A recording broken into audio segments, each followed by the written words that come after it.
Welcome back to SwitchCorner, my name is Alex. Today we're taking our weekly look at all the new up and coming games of this next week. Now, here I don't cover everything, rather those that do stand out to me.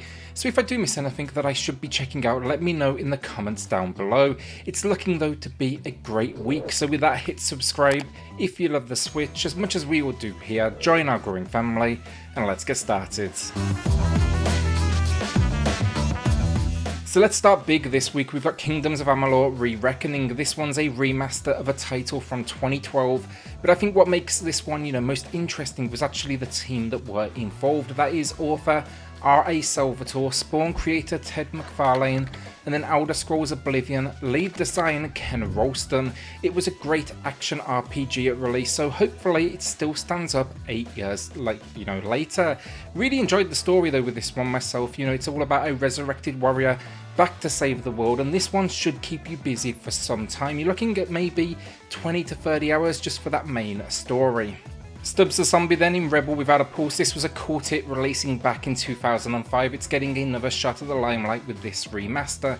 It's unique, that is for sure. It's a zombie adventure set in 1959 where you're trying to bring down civilization in Punch Bowl City. Think out there weapons though, think gut grenades and flatulence. You can turn your foes into zombie allies, and yeah, it even has couch co-op. I like the idea of revisiting this one, and I especially like the budget price point they've gone for. They probably could have slapped this with like a $40 price tag, so this seems more than fair. NIS America then are back with Saviors, a Sapphire Wing Stranger of Sword City revisited. A lot of long titles this week, but this one I don't have much real experience with honestly, but it's packaging in Stranger of Sword City. That was one that released back on the 360 to mostly positive opinions. A first person dungeon crawler RPG though, you can expect everything here from battles to squad management to of course dungeon navigation. The story seems deep too. It's set around war and you are the last defense for mankind, but that's really all I know. I think I'm actually going to pick this one up myself, as there does seem to be a bit of buzz building around it, so I want to see if it's going to be a game for me. RBI Baseball 21 then, and I'll keep this quick. It's the early RBI release. I've played one maybe years back now, never went back to the series. They typically receive mostly average reviews, and I tend to stick to the show myself. By far the stronger game, but sadly not on the Switch. New features here include online play, creator-player commentary, or at least, built-out commentary, and progressive time of day, but I wouldn't go in expecting much difference from last year's entry, and I've got a feeling this one's going to receive the usual average reviews. Under Depths of Fear is out on Steam, iOS and Android already, and I'll put it out there now, mostly average reviews, and it's short it seems, clocking in around the hour-and-a-half to 2 hour mark from the reviews I've seen. But I'm a bit of a sucker for these walking sim come horror experience, and the story just sounds cool to me. It's a World War II veteran being haunted by entities aboard a sinking ship. I'm going to be checking out reviews myself, and this may be a wishlist and wait for a sale option for myself. Same thing then with In Razorlight, but I might actually cover this one on the channel as I do like the dev behind it. This is the same guy who made 7th Sector, and this is a remake of his original game from 2012 with a super budget price point. Less horror though this one, it's more thriller, self-discovery. You're investigating an abandoned location to uncover a story of our place in the world, life and death. The graphics look solid though, it has a couple of endings to uncover, and then there's logic puzzles that kind of wrap the package up. Signs of the Sojourner then was released last year. I'm probably butchering that name honestly, but it came out on Windows and Mac. It was met with some serious praise, and it got Game of the Year lists for a fair few different publications. I'm just curious now to check it out, as it's blending together this concept of narrative with then card deck building. The deck is basically your character, allowing you to shape relationships. The idea though, you take over your late mother's store, you'll be buying up goods while meeting folks along the way, and the eShop, honestly, it's not giving us too much regarding story, but I think that is probably wise. It seems the narrative is the main reason to come here.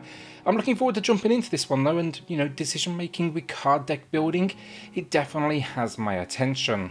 DARQ Complete Edition then, and this came out of nowhere honestly, but it looks very different. It almost gives me that Little Nightmares vibe, which is never a bad thing.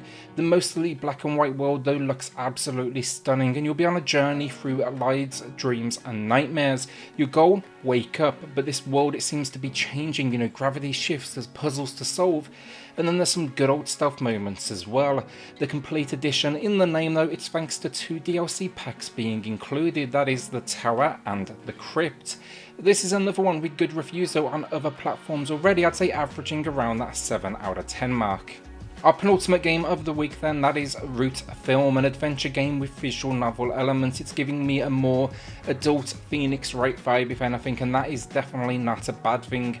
The idea though, you're following Rintaro Yagumo as he reboots an old TV series, but shortly into production, a murder interrupts their location scouting and now you must uncover the truth. The animation looks fantastic, it's promising multiple locations, and it seems to be investigation here. It's all about picking keywords out of sentences. I'll definitely be checking this one out and I may have some coverage here on the channel. Our final game of the week then, that is Plants vs Zombies Battle for Neighborville Complete Edition, and first, happy to see they didn't go AAA here on the price front, you know. That said, still have my concerns though. This series is best played online versus others, yet I see no mention of crossplay, which is disappointing after the quality job EA did recently with Need for Speed.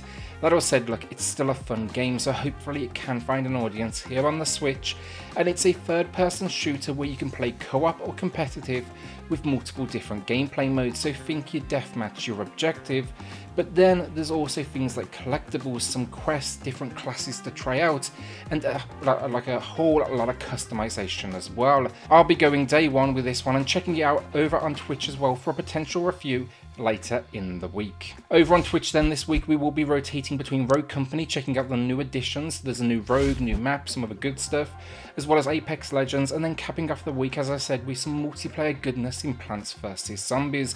I might even throw in some Kingdoms of Amalur if enough people out there do want to check it out before, you know, they drop that cash. The big releases for me personally this week though, it's gotta be easily Kingdoms of Amalur, Root Film, and then Plants vs Zombies. I also still want to check out STUBBS as well. I'm curious to see, you know, how it holds up all these years later. Will you though be adding anything new to your collection, or are you going to be holding onto that cash? Without then, a shout out to the patrons of the channel who are just going above and beyond to support SwitchCorner. It helps more than you know, so thank you all so much. If you do want to check that out for yourself, I have linked it in the video description down below. Then hit subscribe if you love the Switch as much as we all do here. Join our growing family, and I'll see you all on the next video. Thanks everyone.